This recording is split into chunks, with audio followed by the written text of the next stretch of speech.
é o nosso Deus. Vamos ler então Mateus, capítulo 25, versículo 1 ao versículo 13. Farei a leitura dos versículos de número ímpar. Os irmãos, por favor, façam a leitura dos versículos de número par. Como da igreja que fique de pé, para que nós façamos essa leitura. Mateus, capítulo 25, versículo do 1 ao 13. Leiamos. Então, o reino dos céus será semelhante a 10 virgens que, tomando as suas lâmpadas, saíram a encontrar-se com o noivo.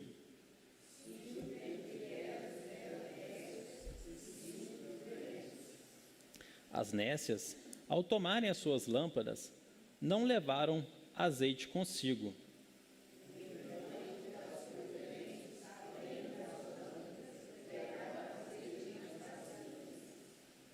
E tardando o noivo, foram todas tomadas de sono e adormeceram.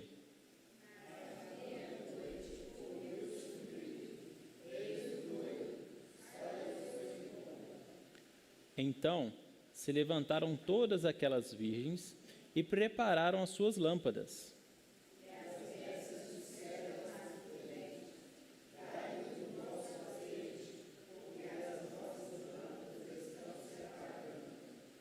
Mas as prudentes responderam: não, para que não nos falte a nós e a vós outras.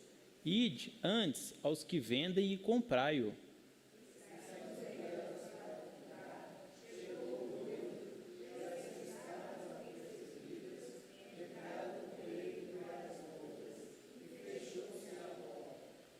Mais tarde, chegaram as virgens nécias, clamando: Senhor, Senhor, abre-nos a porta.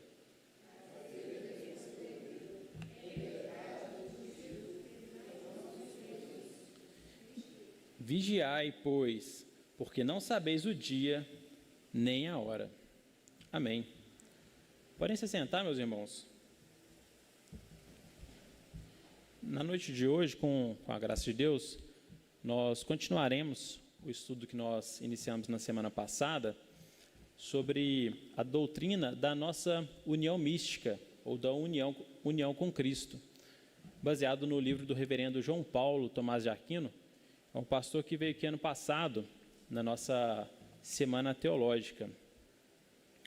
Hoje, continuando essas nossas reflexões, nós vamos fazer uma breve revisão do que nós aprendemos e, em seguida, veremos como Deus usa na Bíblia a imagem ou metáfora do casamento para representar alguns dos aspectos do relacionamento que nós temos com Ele mesmo.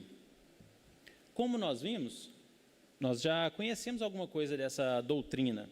Às vezes, quando lemos a Escritura, ou em sermões, ou mesmo no hino, em alguns hinos, nós vemos algumas coisas a respeito dessa doutrina. Mas, às vezes, nós temos dificuldade de identificar nas Escrituras, com clareza, os textos que fazem referência ao nosso relacionamento, à nossa união com o Senhor Jesus Cristo. E, às vezes, por deixarmos de perceber a presença dessa doutrina na Escritura, ou nos hinos, ou mesmo na nossa confissão, nós deixamos de aplicar e de usufruir os benefícios dessa doutrina, da doutrina da nossa união com Cristo no nosso dia a dia, da nossa vida. Dessa forma, então, como o conhecimento ele anda junto com a prática, um dos nossos objetivos aqui, e também na semana passada, é conhecer um pouco mais sobre o relacionamento que nós temos com Deus, esse vínculo que nós temos com Deus, para que nós possamos, então, gozar, usufruir desse benefício, sermos fortalecidos em Deus por essa nossa ligação, por esse nosso vínculo, sermos também mais gratos, mais alegres em Deus.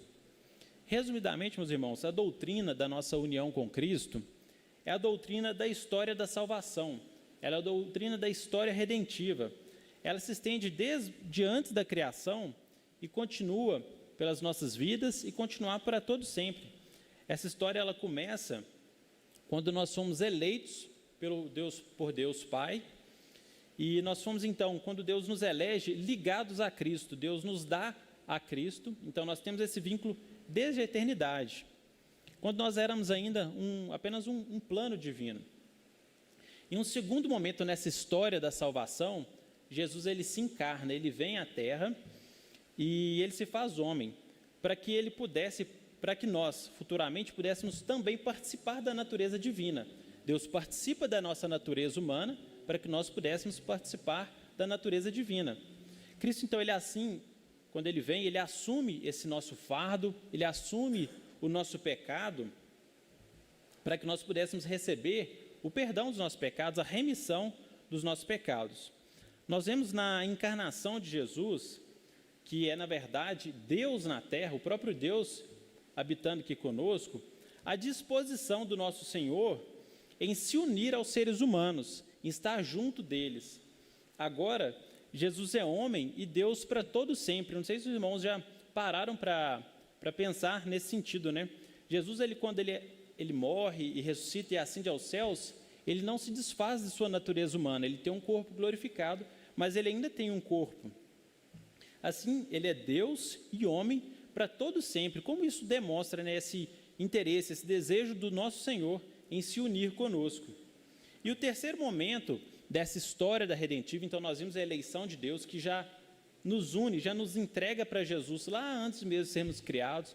Vemos que Jesus vem à terra e se une à nossa natureza para que nós também pudéssemos se unir a Deus, sermos unidos a Deus.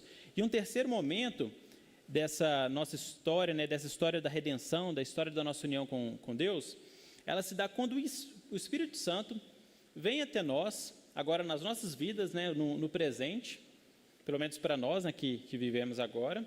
O Espírito Santo vem e habita em nós, e ele nos dá a fé, e ele nos dá também o amor a Cristo, e ele faz com que nós também habitemos em Deus, e é também para nós um selo e uma garantia, um penhor em nós. O Espírito, ele deixa um pouco mais claro, o Espírito Santo, quando ele se revela, né, ele habita em nós, ele deixa um pouco mais claro, ele torna real para nós esse relacionamento que Deus quer ter conosco, que nós já estávamos predestinados a ter. E é interessante notar, então, que nessa história da redenção, nós temos a atuação do Pai, do Filho e também do Espírito Santo, né? É uma operação que nós chamamos de trinitária, a operação de toda a Trindade, envolve todas as pessoas da Trindade. E o objetivo dessa história é nos unir a Deus. Nós somos salvos por Deus para que nós sejamos, então, unidos a Deus. E, ao mesmo tempo, nós somos unidos a Deus e é por isso que nós somos salvos. Essas coisas, elas acontecem juntas, tanto a nossa união quanto a nossa salvação. Elas são dependentes uma da outra, elas não são separadas ou independentes. Nós somos unidos com Deus e, nessa união, nós somos salvos. A união com Cristo, então, ela é o meio de nos promover a união com o Deus triuno, com a Trindade. Porque ela menciona apenas o nome de Cristo, né? A nossa união, a união com Cristo. Mas, que é o Deus Filho, que é quem recebe o destaque. E por que ele recebe destaque? Porque ele é o mediador dessa nossa união, mas a união é com toda a Trindade. Por meio de Jesus, que é o homem-Deus, nós somos unidos ao Pai e também ao Espírito Santo. Nós não estamos separados do Espírito Santo, ou nós não estamos separados do Pai. Nós usufruímos e usufruiremos para todo sempre da alegria e da santidade do Filho, do Pai e do Espírito Santo. Por tudo isso, nós podemos dizer que essa doutrina, a doutrina da união mística, ela é a verdade central de toda a nossa salvação. Ela, na verdade, alguns dizem que ela é um apelido teológico para o próprio Evangelho. E por isso, logicamente, ela estabelece uma conexão com várias outras doutrinas. A doutrina da eleição, como nós vimos, a encarnação de Cristo, as alianças. Ela, então, é vinculada à nossa união com Deus, é vinculada a várias outras doutrinas. Convidar os irmãos, como nós lemos também na semana passada, vamos ler hoje também, Gálatas, capítulo 2, versículo 19 ao 20. Nós comentaremos de uma forma mais breve, já que nós comentamos esse texto, né, falamos desse texto na semana passada, mas eu acho que vale a pena nós lermos e frisarmos um pouco mais. relembrarmos o que nós aprendemos nesse texto. Gálatas, capítulo 2, versículo 19 e 20.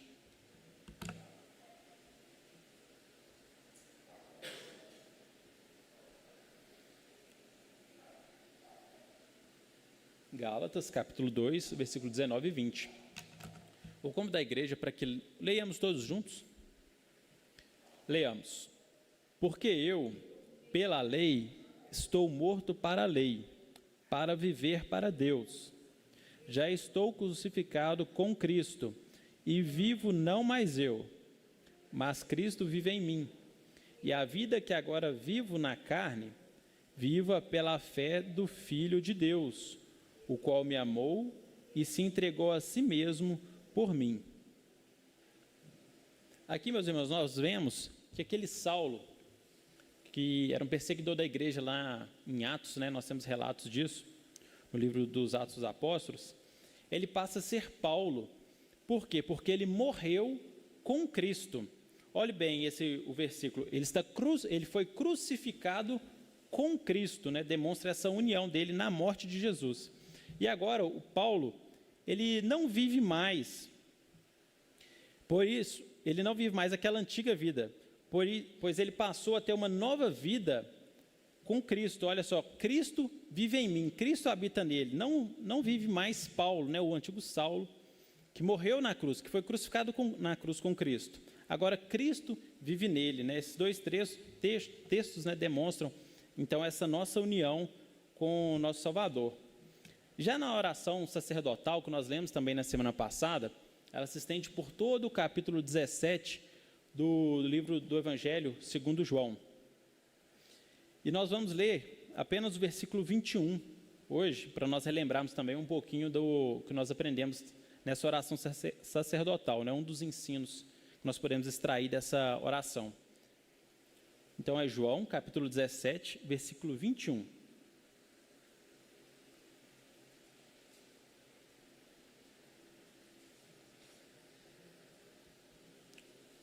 João, Evangelho de João, capítulo 17, versículo 21.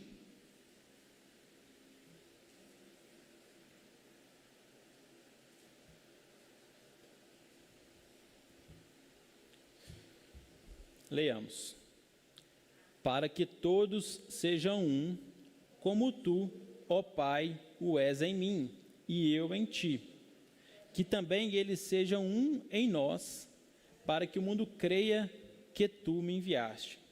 Neste versículo, não somente nesse, alguns versículos antes, depois também, mas especialmente no versículo 21, nós aprendemos, primeiramente, que Deus nos une de uma forma horizontal, Ele nos une uns aos outros, que é a igreja. Mas Ele também, nós aprendemos mais na metade do versículo em diante, que Ele nos une de uma forma vertical.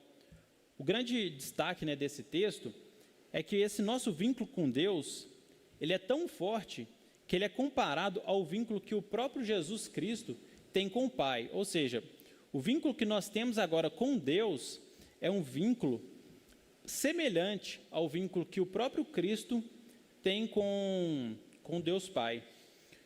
Depois desses estudos que eu tenho feito, desse livro, também das leituras das Escrituras, eu acho que esse é o versículo preferido meu agora. Porque é algo que não era tão claro para mim, meus olhos talvez não estivessem tão abertos para a força da nossa união com Cristo. Pois bem, meus irmãos, nós vimos também no livro na carta de Paulo aos Romanos, capítulo 8, versículo 9 ao 11, esse texto nós não vamos ler, vou apenas citar com os irmãos, nós lemos na semana passada, e também na segunda carta de Pedro, capítulo 1, versículos 3 e 4, que a nossa santificação ela está diretamente ligada a esse vínculo que nós temos agora com Deus, a ligação que nós temos com o nosso Senhor. Porque Deus, como nós vemos especialmente na carta de Pedro, 2 Pedro, capítulo 1, versículo 3 e 4, Deus ele nos dá, ele compartilha conosco da sua glória e da sua própria virtude. Isso nos faz, então, coparticipantes dessa natureza divina.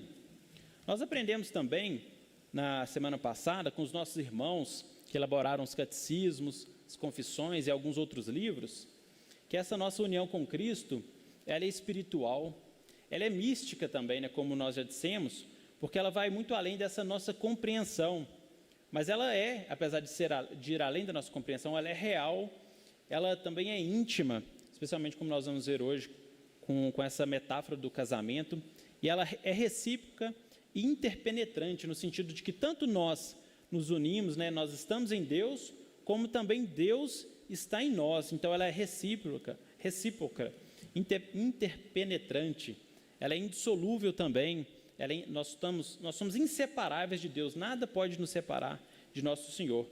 E ela é de uma forma tal, né, de uma força tal, que nenhum outro tipo de união que Deus tem com as criaturas, ou que as criaturas têm entre si, ela é mais forte do que essa união que nós temos com o nosso Deus. Deus, ele habita em nós e nós habitamos em Deus. E apesar disso, nossa individualidade, ela também não é eliminada. Nós fazemos parte de Deus, fazemos parte de Cristo, somos um com Ele, somos enxertados em Cristo, mas nós ainda permanecemos pessoas, né, indivíduos, com essa certa independência, né? Essa nossa união que nós temos com Deus, se nós pensarmos bem, ela é a verdadeira religião, que é a verdadeira religação. O que todas as religiões procuram no mundo é religar o homem a Deus, é estabelecer esse vínculo do homem com Deus. Nós temos isso, porém nós temos muito além do vínculo que Adão tinha com Deus. O nosso vínculo hoje, ele é muito mais forte, e ele é um vínculo eterno, né? Um vínculo indissolúvel. Nós entendemos então, meus irmãos, um pouco mais da profundidade do amor de Deus por nós, pois Cristo, ele se fez homem, né? Ele tomou sobre si essa natureza humana. Pensa, Deus, ele se fez servo, né? Que somos nós, pequenas criaturas.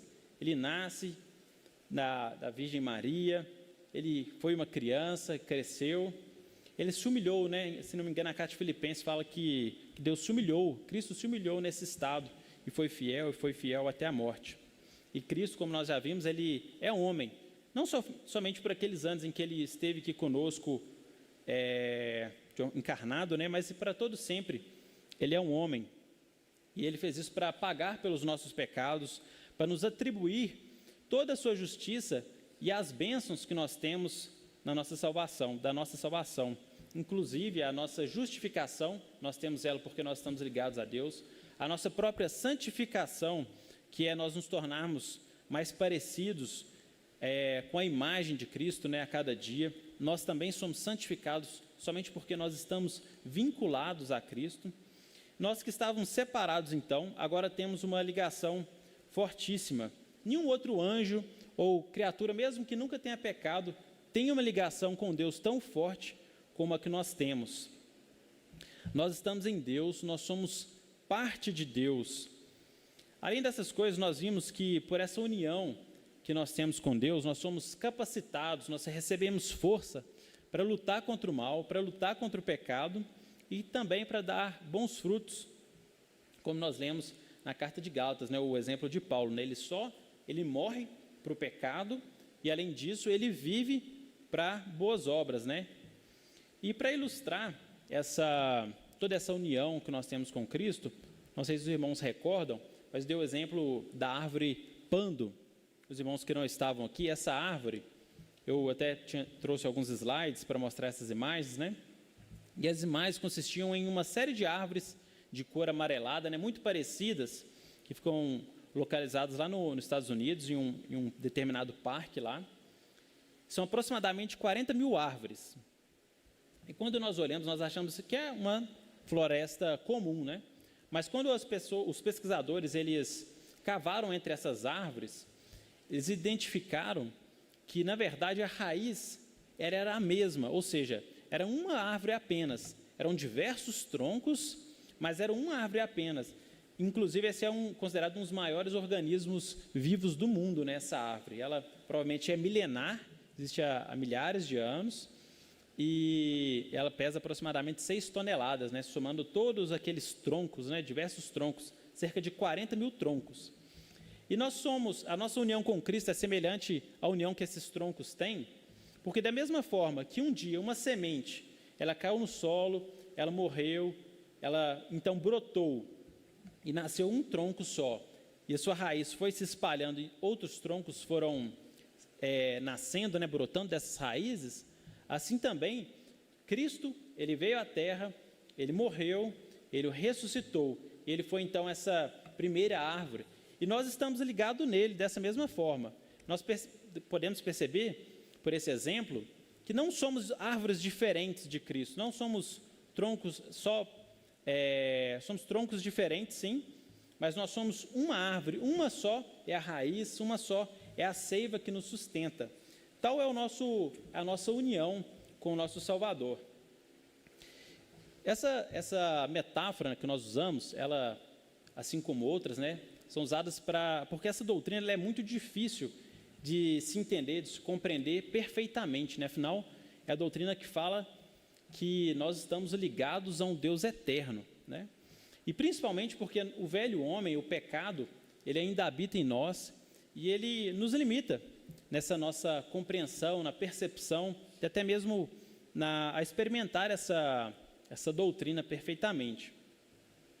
E essa dificuldade que nós temos no entendimento dessa doutrina, na percepção desse nosso vínculo com Deus, não somos nós apenas que temos ele.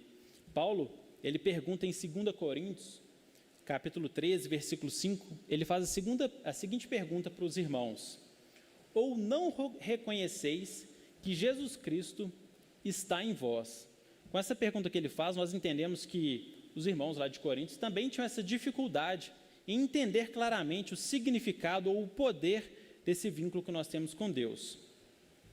De fato, essa ideia que o próprio Deus está dentro de nós e que habita em nós, e que nós também habitamos dele, na Trindade, por meio de Jesus, ela é difícil de entender e até mesmo perturbadora, porque Deus ele é santo, e ele é poderoso, nós somos fracos, e nós somos pecadores.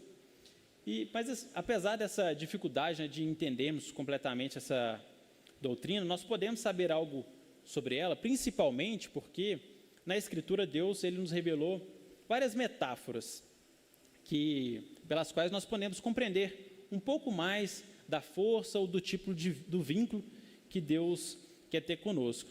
E é isso que nós faremos hoje, estudaremos uma dessas metáforas, é a metáfora do casamento. Vou iniciar no Antigo Testamento, vendo essa metáfora sendo revelada por Deus no Antigo Testamento.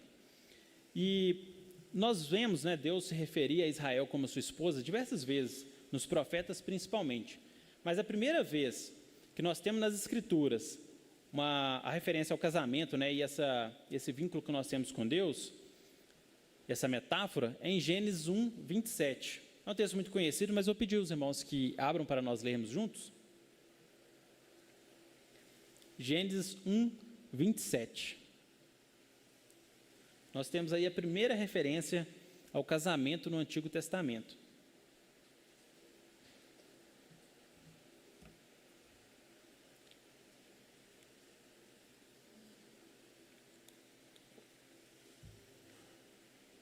Gênesis 1, 27. Leiamos, meus irmãos. Criou Deus, pois, o homem à sua imagem. A imagem de Deus o criou, homem e mulher os criou.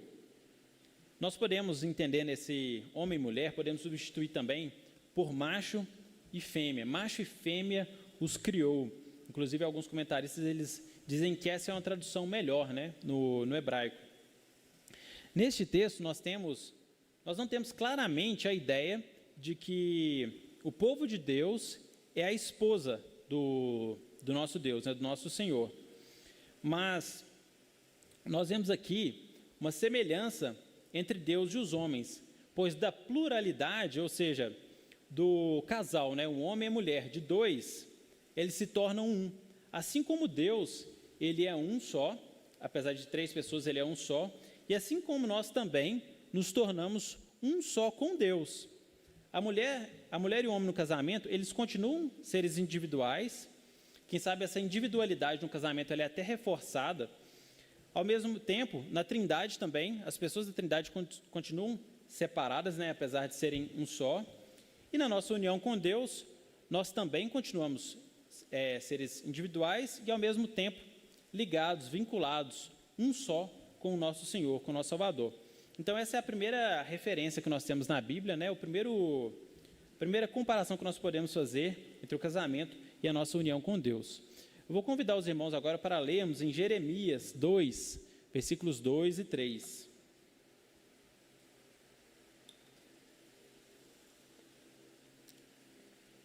Agora nós saltamos para um dos profetas,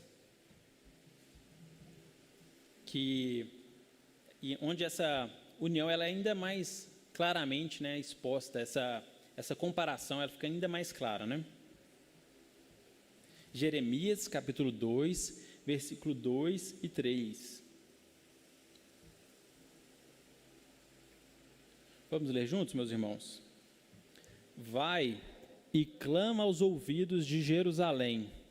Assim diz o Senhor: lembro-me de ti, da tua afeição quando eras jovem, e do teu amor quando noiva, e de como me seguias no deserto, numa terra em que se não semeia. Então Israel era consagrado ao Senhor, e era as primícias da colheita. Todos os que o devoravam se faziam culpados. O mal vinha sobre eles, diz o Senhor. Nós temos aqui então Jeremias, né, se referindo a Israel como a noiva. Nós temos também, os irmãos às vezes em casa, né, quiserem ler todo o capítulo 16 de Ezequiel. Ele também fala desse relacionamento de Deus com o seu povo, né, como um marido e a sua esposa. E no versículo 3, né, farei a leitura apenas do versículo 3 do capítulo 16 de Ezequiel, Deus menciona a origem de sua esposa. Ele diz assim: e dize, assim diz o Senhor Deus a Jerusalém, a tua origem e o teu nascimento procedem da terra dos cananeus, teu pai era amorreu e tua mãe Eteia. Nós temos aqui nesse texto, né, Israel, a esposa do Senhor, nós temos que ela possui uma origem, na verdade, idólatra, né? Quando o profeta faz referência aos cananeus, aos amorreus, ou a Eteia, né? Origem Eteia, nós temos que o Senhor está dizendo o seguinte para Israel, que eles vieram de uma origem idólatra. Muitas vezes Israel se orgulhava por serem filhos de Abraão, eles se orgulhavam por serem justos, mas nesse texto nós vemos que eles são humilhados. Nós vemos que a sua origem, não foi a sua origem que atraiu a Deus, que chamou a atenção de Deus, porque a origem do povo de Israel, ela era uma origem má. Muitas vezes nós também nos orgulhamos, né, uma aplicação mais direta desse texto para nós nos orgulhamos, mas nós também não atraímos a Deus por causa da nossa justiça ou por causa das nossas obras. Nós também estávamos cheios de pecado, de iniquidades. Mas apesar disso, nos demais versículos desse capítulo 16, nós vemos que Deus, Ele amou e cuidou dessa, no caso era uma criança, né, que ele toma, e Ele embelezou ela, e Ele fez crescer, e por fim Ele se casou com ela, né? Os irmãos podem ler posteriormente todo o capítulo 16 de Ezequiel. Contudo, a parte triste dessa história não é somente essa origem dela, na verdade essa origem é a parte que talvez não importe tanto. A parte triste mesmo dessa história é que Israel, que é a noiva do nosso Senhor, ela é acusada de traição por Deus. Ainda no capítulo 16, nós temos essa acusação também repetida nos livros de Isaías, de Jeremias, de Ezequiel e até de Oséias. Oséias, não sei se os irmãos se lembram, mas a própria vida dele é uma representação desse casamento de Deus com Israel e de que Israel pecou, né? A esposa de Oséias, do profeta Oséias, ela era uma prostituta, ele se casa com ela, então ele dá essa dignidade para ela, contudo depois ela o abandona, o trai, e a vida dele então com essa sua esposa representa nessa união de Deus com Israel. E Deus então, diante dessa traição, diante da traição do seu povo, ele toma uma atitude. A atitude de Deus é dar carta de divórcio a Israel. E na prática, essa carta de divórcio, ela foi o exílio, né? Tanto Judá quanto Israel foram exilados, foram expulsos da terra de Israel, né? Contudo, esse divórcio, ele não foi para sempre. Deus, ele chama essa esposa adúltera novamente. Isso é retratado em Jeremias, capítulo 3, versículo 12 ao 14. Eu vou convidar os irmãos para abrirem Jeremias, capítulo 3, do versículo 12 ao versículo 14.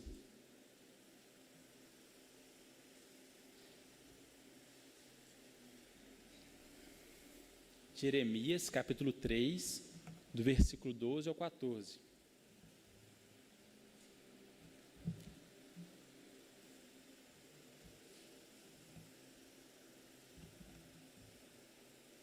Vamos ler junto, meus irmãos?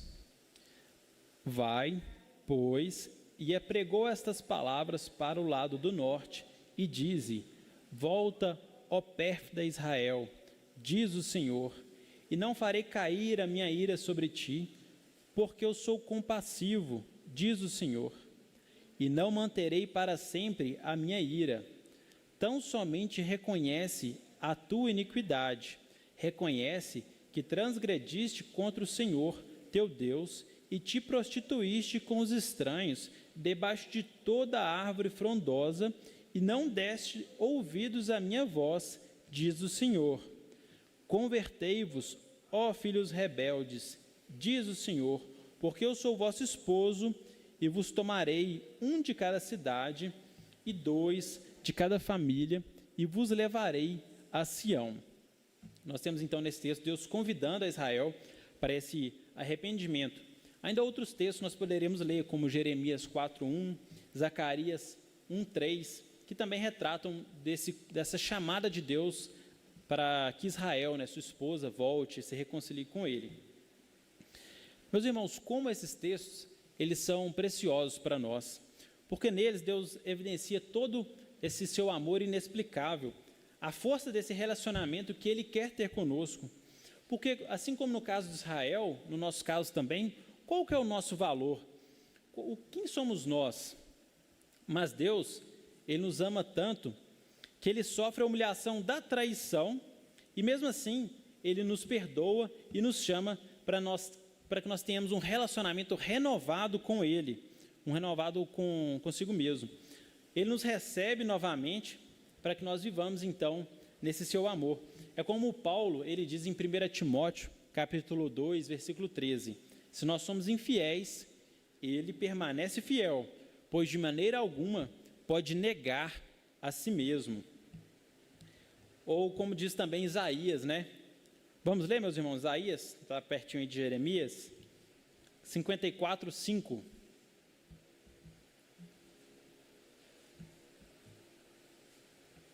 Isaías 54:5.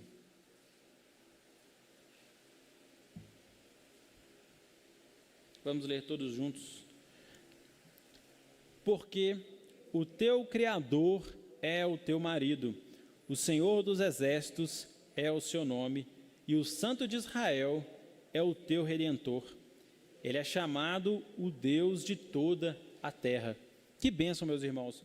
Nós estamos unidos ao Senhor como uma esposa ao melhor marido que ela poderia ter.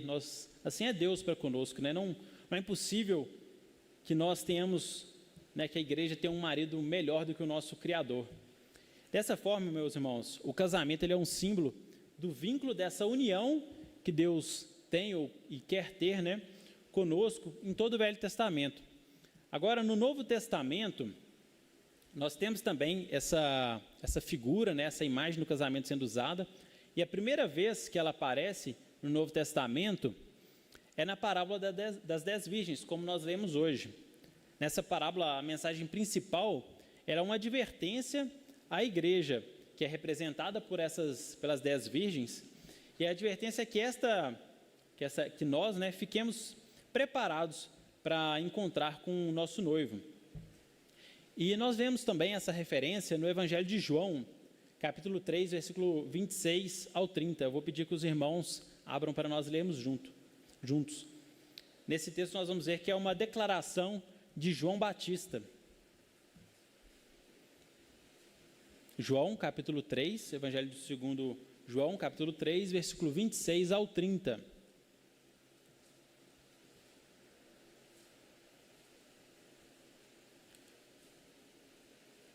Vamos ler, na verdade, do 27 em diante. João 3, do 27 ao 30.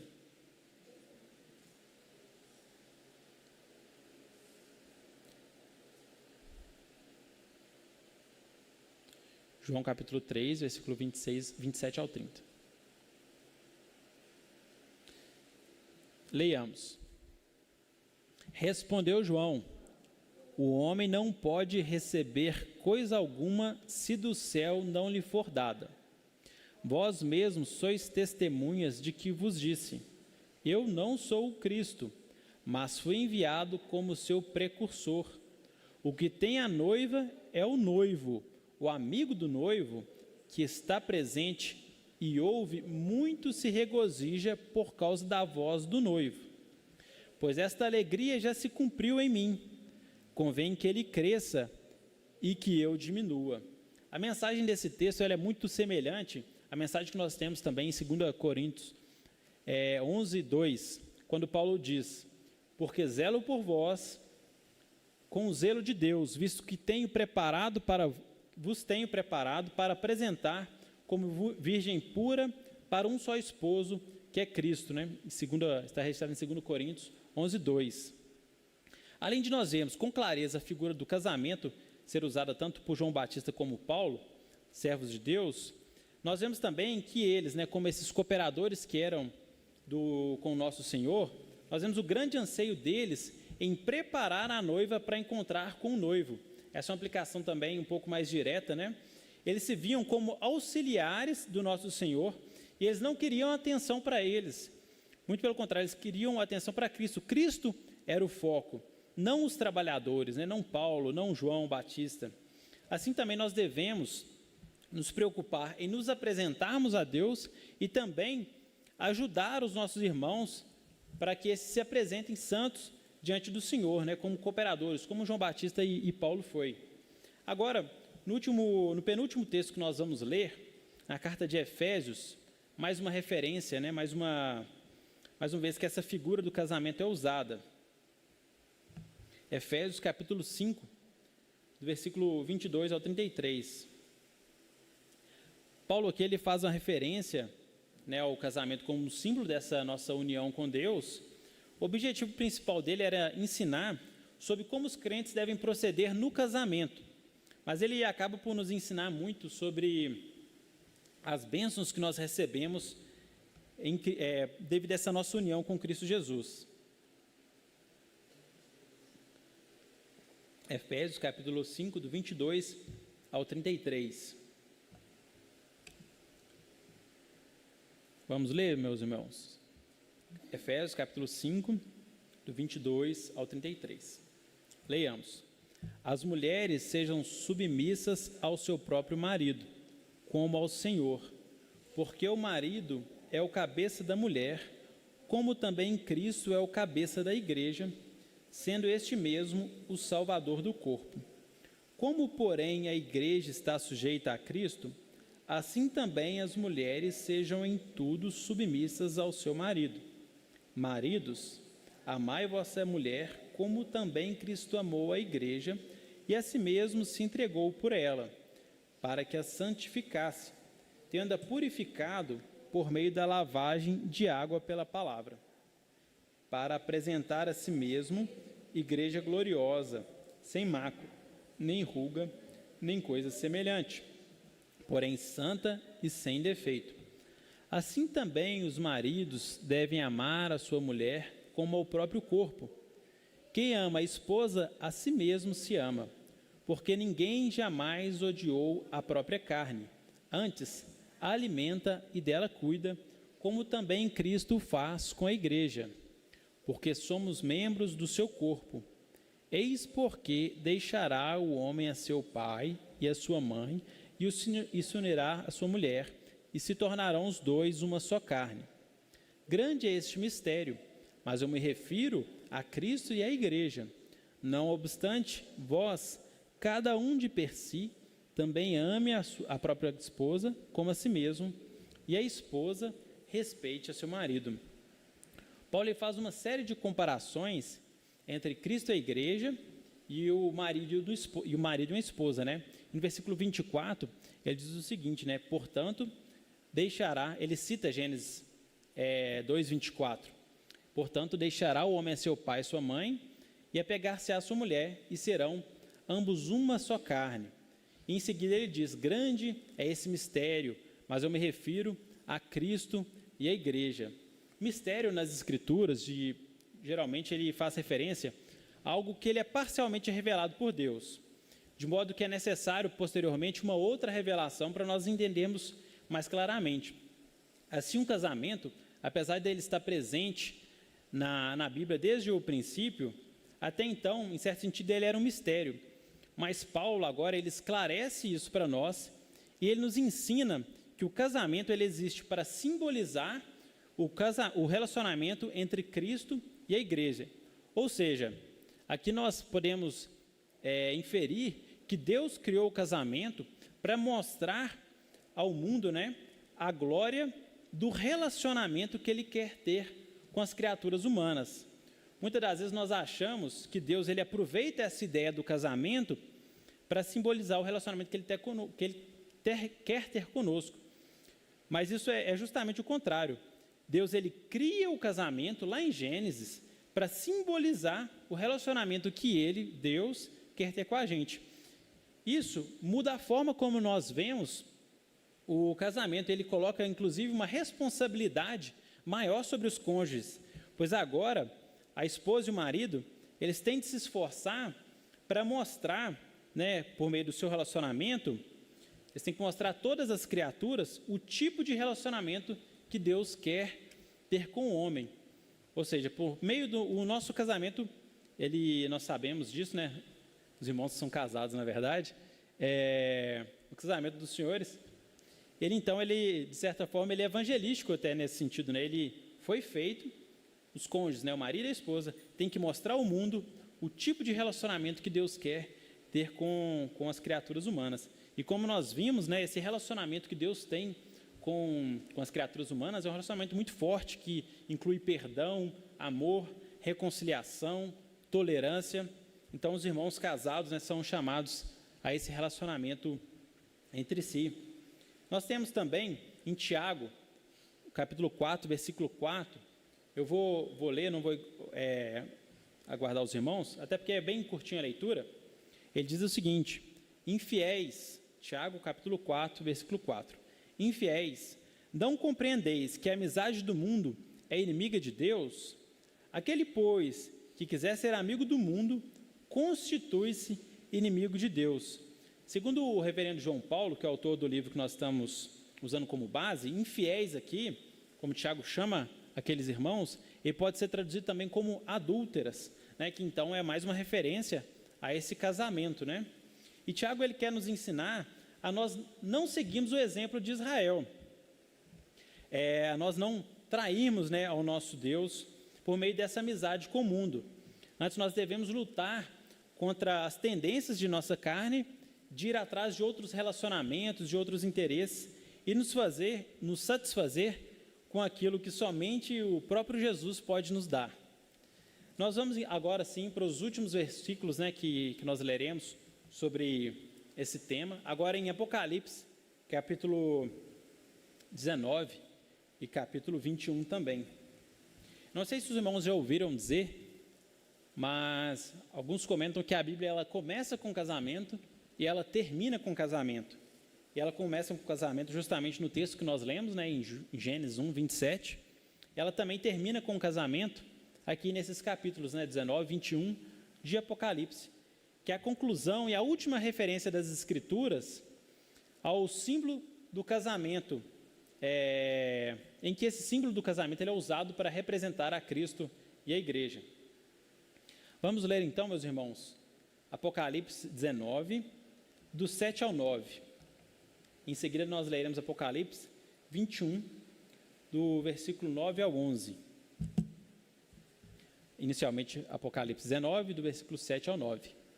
Alegremo-nos, exultemos e demo-lhes a glória, porque são chegadas as bodas do Cordeiro, cuja esposa a si mesmo se ataviou, pois lhe foi dado vestir-se de linho finíssimo, resplandecente e puro, porque o linho finíssimo são os atos de justiça dos santos. Então me falou o anjo: escreve, bem-aventurados aqueles que são chamados à ceia das bodas do Cordeiro. E acrescentou: são estas as verdadeiras palavras de Deus. Os irmãos podem virar a página, vamos ler também Apocalipse 21, do 9 ao 11. Meus irmãos, eu acho que nós vamos passar um pouquinho do tempo, mas nós já estamos concluindo já. Nós vamos ler Apocalipse 21, do 9 ao 11. Então veio um dos 7 anjos que tem as 7 taças cheias dos últimos 7 flagelos e falou comigo, dizendo: vem, mostrar-te-ei a noiva, a esposa do Cordeiro. E me transportou em espírito até uma grande e elevada montanha, e mostrou a santa cidade, Jerusalém, que descia do céu da parte de Deus, a qual tem a glória de Deus. O seu fulgor era semelhante a uma pedra preciosíssima, como pedra de jaspe cristalina. Nestes textos, a união com Deus, buscada em toda a Escritura, ela se concretiza quando Deus ele desce, Ele desce para o meio do seu povo. Nós vemos isso no versículo, quando João diz, em Apocalipse: a cidade santa, a nova Jerusalém, que descia do céu, da parte de Deus, ataviada como uma noiva, adornada para seu esposo. Os céus e a terra então se juntam, e a igreja ela vai viver para todo sempre com o seu Senhor. A igreja, ela totalmente purificada e embelezada com a glória do Cordeiro, desfrutará então dessa união eterna com o nosso Senhor triuno.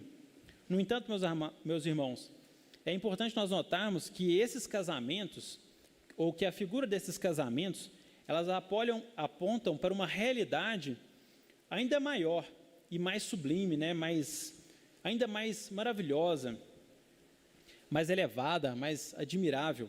É a realidade de que o Senhor de toda a glória, nosso Deus triuno, Ele quer entrar em um profundo relacionamento de amor com suas criaturas humanas.